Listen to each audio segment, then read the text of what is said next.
이어서 오늘 아침 신문 보겠습니다. 먼저 한겨레입니다. 주택 전월세 계약 만료 때 세입자가 보증금을 온전히 돌려받지 못하는 이른바 깡통 주택 피해를 줄이기 위한 주택 임대차 보호법 개정안 5건이 국회에서 수개월째 낮잠만 자고 있다고 합니다.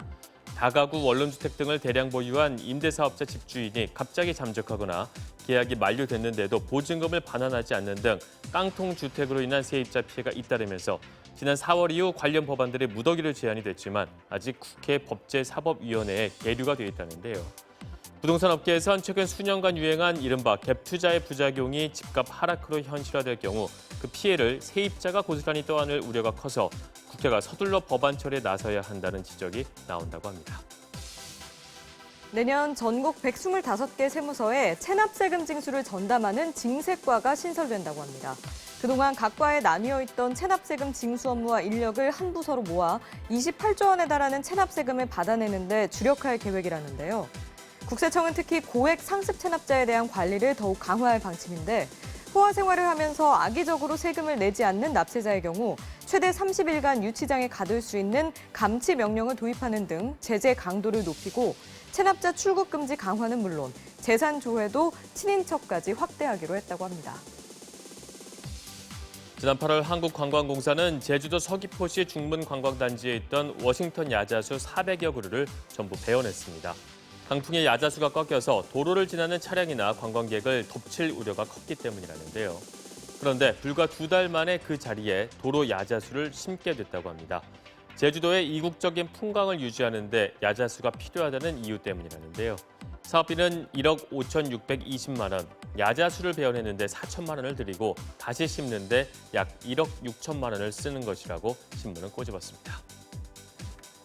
최근 농산물에 이어 수산물 가격도 크게 떨어지고 있다고 합니다. 특히 어획량이 급증한 대구와 수출이 줄어든 국민횟감 광어의 경우 가격 하락폭이 크다고 합니다. 지난해에 비해 20-30% 정도 낮은 수준에서 거래되고 있다는데요. 밥상에 자주 오르는 수산물인 고등어, 갈치, 꽃게도 이달 들어 전년 대비 80에서 90% 수준으로 가격이 떨어졌다고 합니다.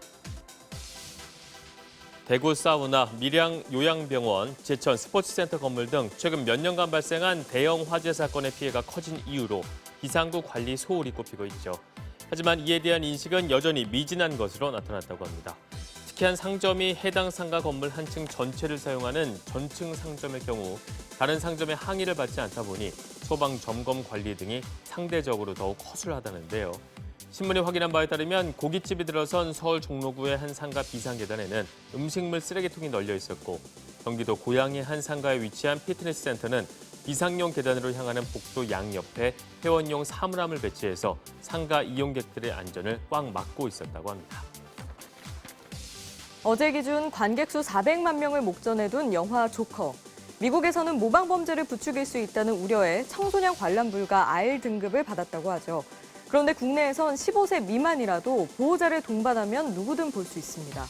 가위나 총을 이용한 살상과 유혈을 묘사한 폭력적인 장면들이 등장하나 지속적이지 않다는 이유 등으로 영상물 등급위원회가 이 영화의 15세 관람가 판정을 내렸기 때문이라는데요.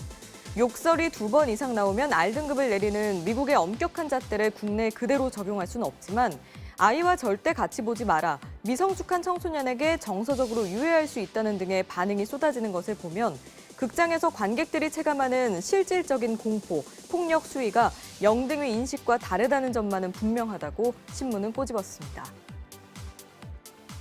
버스와 택시기사들의 과로 사망률이 전체 노동자 평균치와 비교해서 적게는 5배에서 많게는 8배 높은 것으로 나타났습니다.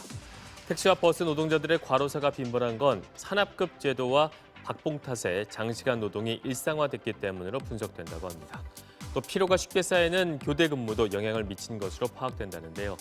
과로 버스나 택시는 노동자는 물론 시민들의 안전까지 위협한다는 점에서 심각성이 더 크다고 신문은 설명했습니다. 서울, 강남 등 대입학원가에서 이름을 날리던 수강생이 가장 많은 강사, 이른바 일타 강사라고 불리는데요. 최근 이 일타 강사들이 공무원 시험 준비생 대상의 학원이나 인터넷 강의로 갈아타고 있다고 합니다. 잘 나가는 수능 강사들이 공시로 옮기는 이유, 업계에서는 학령 인구 감소로 수능 준비 시장이 축소되고 있기 때문으로 분석한다고 합니다. 또 공무원 시험 출제 방식이 대학 수학능력 시험과 비슷해진 것도 강사들의 이동에 영향을 미쳤을 것으로 파악된다고 합니다. 아침 신문 살펴봤습니다.